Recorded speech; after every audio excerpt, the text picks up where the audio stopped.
दोस्तों, हमारा सौरमंडल का हर एक ग्रह एक दूसरे से बहुत अलग है। कोई ग्रह बहुत ज्यादा खूबसूरत है तो कोई ग्रह बहुत ज्यादा खतरनाक। लेकिन इन सभी ग्रह में से सबसे खतरनाक ग्रह हमारा पड़ोसी यानी शुक्र ग्रह को माना जाता है। आपको जानकर हैरानी होगी कि यह ग्रह इतना ज्यादा खतरनाक है कि वैज्ञानिक इसे नर्क का ग्रह कहकर भी बुलाते हैं। वैसे तो शुक्र ग्रह को पृथ्वी का भाई कहा जाता है, लेकिन ये सिर्फ और सिर्फ इन दोनों के एक जैसे साइज के होने की वजह से हैं। अगर हम पृथ्वी और शुक्र ग्रह के वातावरण को आपस में कंपेयर करें तो ये कहीं से भी मेल नहीं खाते हैं। पृथ्वी पर एक इंसान की एवरेज जिंदगी 80 साल तक की होती है, लेकिन क्या हो अगर कोई इंसान शुक्र ग्रह पर चले जाए? ऐसा करना असलियत में पॉसिबल नहीं है, लेकिन साइंस की मदद से हम ऐसा इमेजिन जरूर कर सकते हैं। इसके जरिए हम शुक्र ग्रह के वातावरण और उसके हमारे शरीर पर होने वाले असर को बहुत अच्छे से जान पाएंगे। आज का ये वीडियो बहुत ही ज्यादा इंटरेस्टिंग होने वाला है।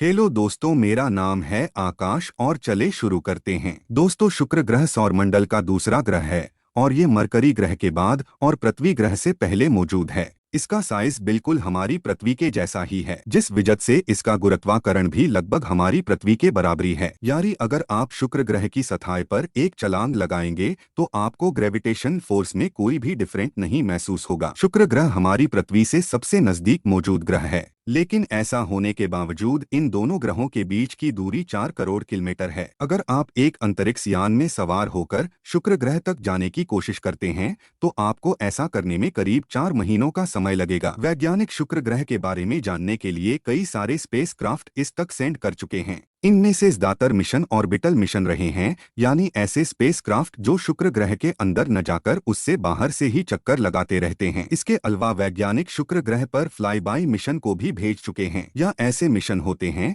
जिनका मुख्य टारगेट कोई दूसरा स्पेस ऑब्जेक्ट होता है, लेकिन ये रास्ते में पड़ने वाली हर चीज को स्टडी करते हुए चलते हैं। ऐसे मिशन के जरिए भी वैज्ञानिकों ने शुक्र ग्रह के बारे में काफी सारी जानकारी हासिल की है। अंत में आते हैं लैंडिंग मिशन, यानी शुक्र ग्रह के वातावरण में घुसना और उसकी सतह पर लैंड करना। आपको जानकर हैरानी होगी कि वैज्ञानिक ऐसा कर शुक्र ग्रह के वातावरण में टिके रहना एक बहुत ही मुश्किल बात है। जब भी वैज्ञानिकों ने शुक्र ग्रह के वातावरण में ठहरने की कोशिश की है, तब तक उन्हें ऐसा सफलता ही हासिल हुई है। स्पेसक्राफ्ट सतह पर लैंड तो सही तरीके से हो जाते हैं, लेकिन वीनस का वातावरण उनको पूरी तरीके से डिस्ट्रॉय कर देता है।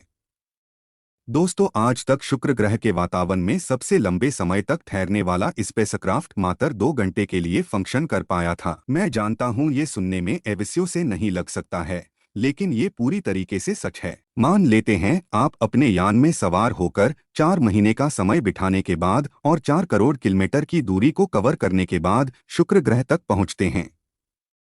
आप जैसे ही धीरे धीरे इसके अंदर जाना शुरू करते हैं और आपको अब शुक्र ग्रह के वायुमंडल में मौजूद बादल दिखाई देने लगते हैं और बादल पीले कलर के होंगे और इनकी वजह से आप ज्यादा दूर तक देख नहीं पाएंगे। शुक्र ग्रह पर मौजूद बादल बहुत ही घने होते हैं और ये मुख्य रूप से कार्बन डाइऑक्साइड गैस के बने होते हैं। अगर आपको ये डरावना नहीं लगा है तो बता दूं कि इस कार्बन डाइऑक्साइड के साथ सल्फ्यूरिक एसिड से बने हुए बादल भी शुक्र ग्रह के वायुमंडल में घुमा करते हैं। अगर आप वहां जाने के बाद अपने हेलमेट को उतार कर एक सांस भरेंगे तो आपको ऐसी महक आएगी जैसे आप सड़े हुए अंडों के बीच में मौजूद है। ऐसा मेरा नहीं बल्कि साइंटिस्टों का कहना है। अब शायद आपके दिमाग में ये सवाल आ सकता है कि वैज्ञानिकों को शुक्र ग्रह के वातावरण की महक के बारे में कैसे पता चला। इसका जवाब बहुत ही सिंपल है। वैज्ञानिक कई सालों से इस ग्रह की केमिस्ट्री को पढ़ रहे हैं और इसके वातावरण में मौजूद एलिमेंट्स और कंपाउंड्स को मिलाने के बारे जो महक प्रोड्यूस होती है पर सड़े हुए अंडों की महक से मेल खाती है। शुक्र ग्रह की सतह से करीब 50 किलोमीटर की ऊंचाई पर आपको चारों तरफ बादल ही बादल दिखाई देंगे। आपको ऐसा महसूस होगा जैसे आप गहने कोहरे में खड़े हुए हैं, लेकिन ये कोहरा आपको ठंडी की नहीं बल्कि गर्मी की याद दिलाएगा, क्योंकि शुक्र ग्रह का तापमान पूर्व सौरमंडल के किसी भी ग्रह से कहीं गुना ज्यादा है।